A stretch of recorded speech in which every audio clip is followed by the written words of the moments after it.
There is nothing in the ministry of Jesus that so brings out the difference between the glory of God and the human as much as this part of his ministry. I'm not going to review one single thing. I'm going to begin reading from the 11th chapter of John and begin exactly where I left off yesterday.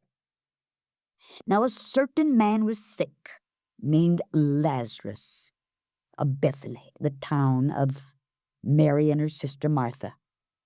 It was that Martha which anointed the Lord with ointment and wiped his feet with her hair, whose brother Lazarus was sick. Sure, we all know about Martha and Mary. And here the young brother Lazarus was sick. Therefore his sisters sent unto him, met unto Jesus, saying, and remember, Jesus was a full day's distance from Bethany. So they had to send a messenger to Jesus, saying, Lord, behold, he whom thou lovest is sick. And when Jesus heard that, he said, this sickness is not unto death, but for the glory of God, that the Son of God might be glorified thereby. And let me just pause to say that death is never final when it's a child of God. If you are one of his children, when what we call death comes to anyone who's had that new birth experience, death is never final. And every time a saint of God leaves this old earth, God gets great glory, because it is a verification of that for which Jesus died. The death, the resurrection, the eternal life of the redeemed. All right, go on. Now Jesus loved Martha and her sister and Lazarus. And when he heard, therefore, that he was sick, he abode 2 days still in the same place where he was. He didn't hurry. He didn't get nervous. He didn't get excited. In fact, he heard the message. He's very calm. He didn't get excited. And he continued 2 days longer in the place where he was. Then after that saith he to his disciples, let us go into Judea again. He didn't say, come on, let's rush over to Bethany. No, let us go into Judea again. And his disciples say unto him, Master, the Jews of late sought to stone thee, and goest thou thither again? And Jesus answered, are there not 12 hours in the day? If any man walk in the day, he stumbleth not, because he seeth the light of this world. But if a man walk in the night, he stumbleth, because there's no light in him. Oh, I'm going to preach on that one of these days. That's wonderful. These things said he, and after that he saith unto them, our friend Lazarus sleepeth. Evidently, he had not told them before. Evidently, when the messenger, and it was a full day's journey from Bethany to where Jesus was, evidently, Jesus had not told his disciples that Lazarus was sick. Watch, our friend Lazarus sleepeth, but I go that I may awake him out of the sleep. Then said his disciples, Lord, if he sleep, he shall do well. Now watch the human part of this. This is so human. They didn't have the slightest idea of that which he was speaking. Why, they say that's wonderful. If he's sick and he's sleeping, that's the best thing in the world that can happen to him. How dear. That's the reason this incident is so confusing to even the theologian, because we had the human and then we had the glory and the power of Almighty God. Howbeit Jesus spake of his death, but they thought that he had spoken of taking rest in sleep. Then said Jesus unto them plainly, Lazarus is dead. Now, I don't want to be sacrilegious. Please forgive me. And I'll tell you at the outset of this that I do not in any way want to be sacrilegious, and don't accept it as so. But remember, Jesus was as much man as though he was not God. On the other hand, as much God as though he was not man.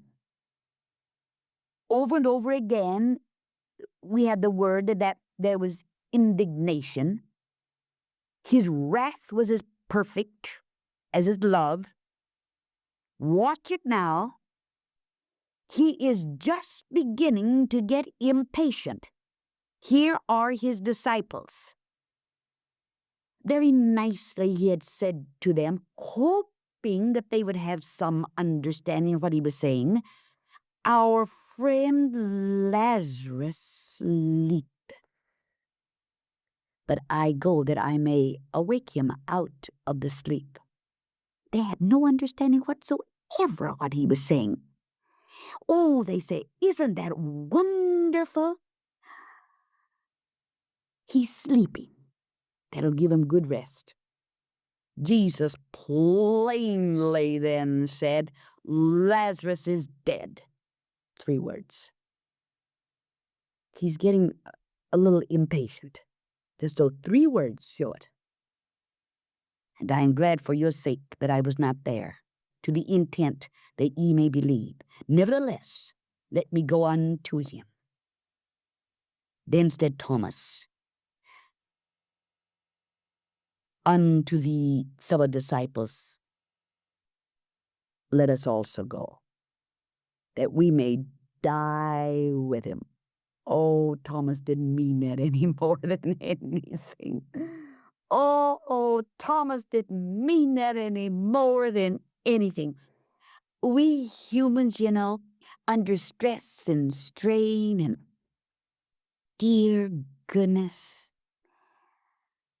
And you'll see human nature through all of this, the weeping and the wailing, and the whole thing is so human. Haven't you seen? I have, over and over again. I've seen men stand by open caskets, their wife a corpse, bawling and crying. I'd swear they wouldn't crawl right in the casket with their wife. Oh, darling Jane.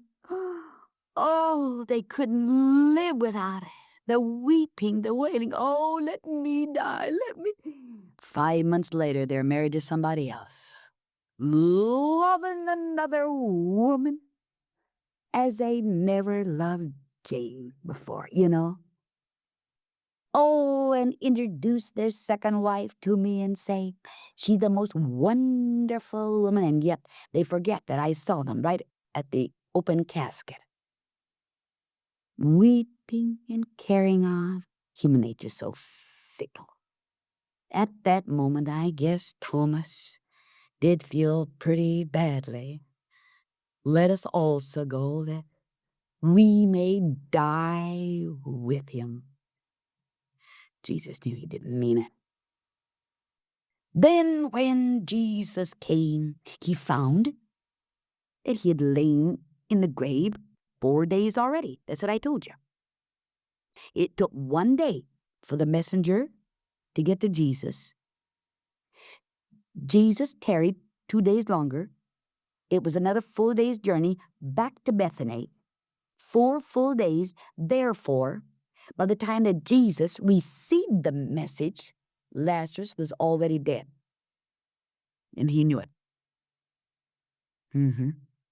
Now Bethany was nigh unto Jerusalem, about 15 furlongs off, and many of the Jews came to Martha and Mary to comfort them concerning their brother. All the neighbors came in. All the folks came in. Can't you just see them? You folk who had been to Bethany, you folk who have been to Jerusalem. I can just see all the townspeople walking up those dusty paths, walking up the road. I can hear them bawling and waving and crying and making a great to-do, you know. I've learned a long time ago that it's usually the folks who cry the loudest feel it the least.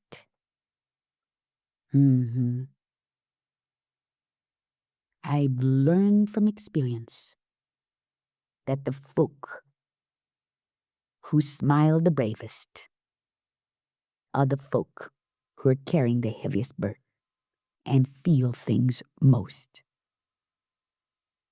And many of the Jews came to Martha and Mary to comfort them concerning their brother. Then Martha, as soon as she heard that Jesus was coming, went and met him. But Mary sat still in the house. Then said Martha unto Jesus, Lord, if thou hadst been here, my brother had not died. If he'd only been here, he wouldn't have died. But I know that even now, whatsoever thou wilt ask of God, God will give it thee. Watch this human now. And Jesus saith unto her, Thy brother shall rise again.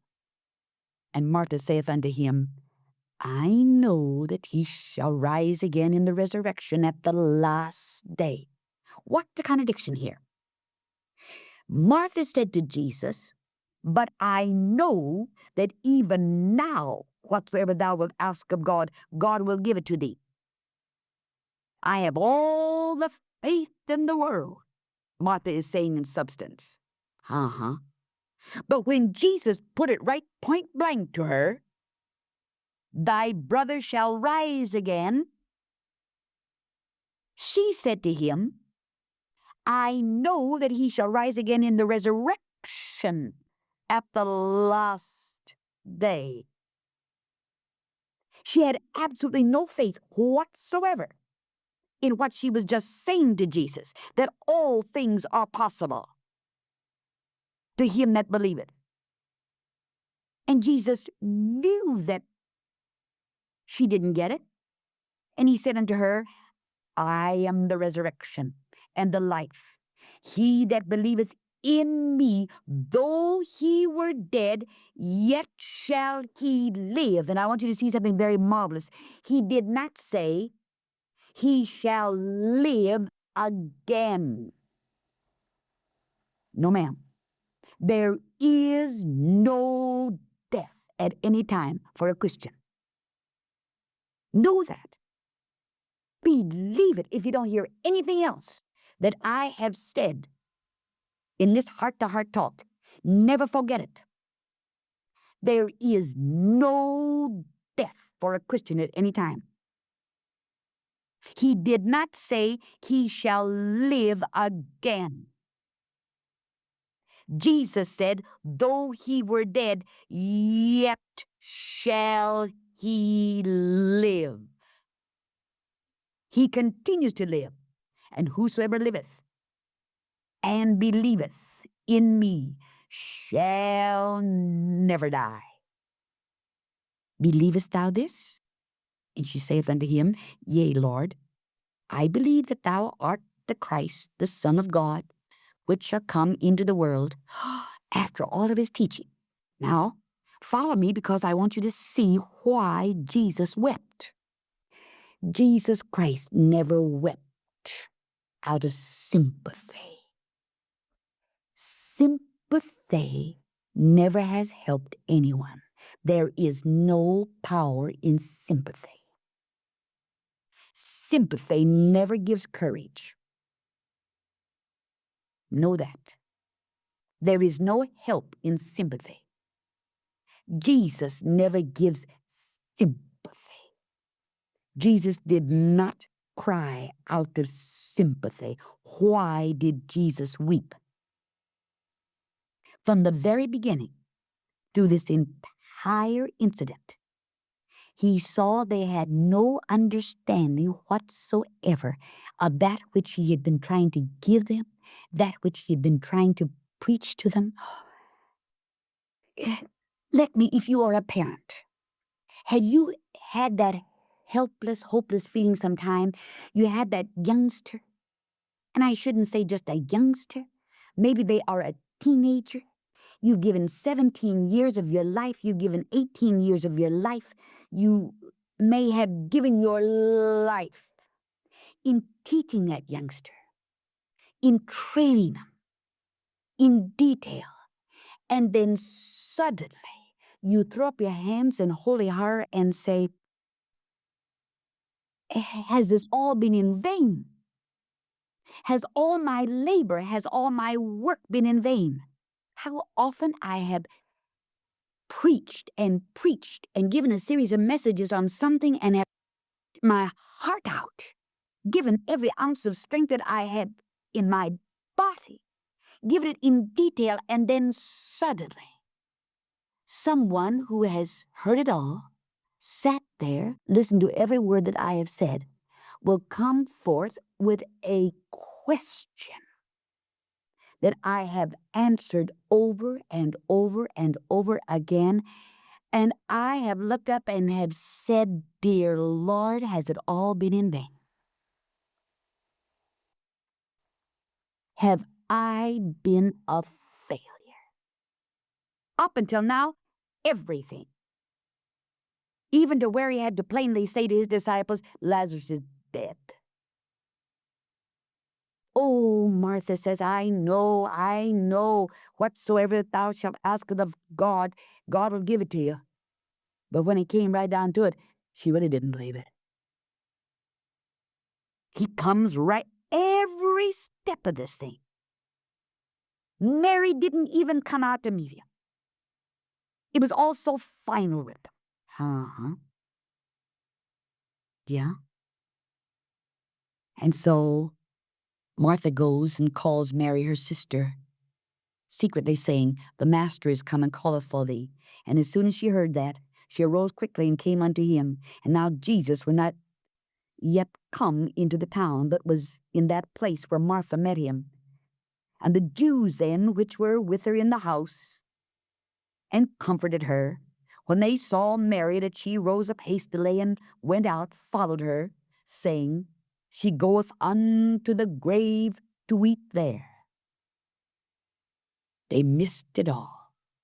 Then when Mary was come where Jesus was, she saw him. She fell down at his feet, saying unto him, Lord, if thou hadst been here, my brother had not died. All they could see was the past. They didn't see the future at all. They didn't see the hope. They didn't see the life. That's the way some of God's children weep and carry on at death. They only see the present. They only look to the past. They never look to the future.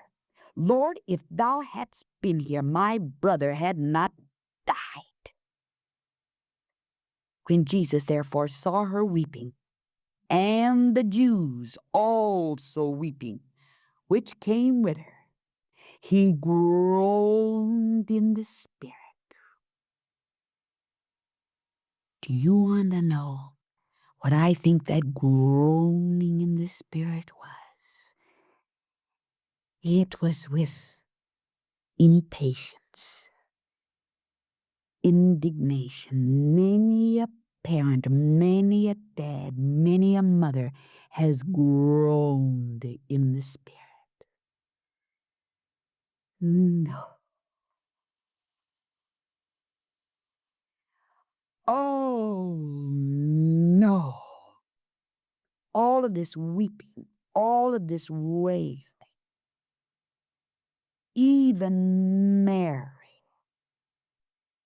When Jesus saw her weeping, and the Jews also weeping, which came with her, he groaned in the spirit and was troubled. Why was he troubled? Because he felt like he had done everything possible to give them the light. He had taught them life after death. He was troubled because here he was face to face with that which he had taught them low those many, many months, and yet he felt like his teaching had been such a failure. He groaned in the spirit and was troubled, and said, Where have ye laid him? And they said unto him, Lord, come and see.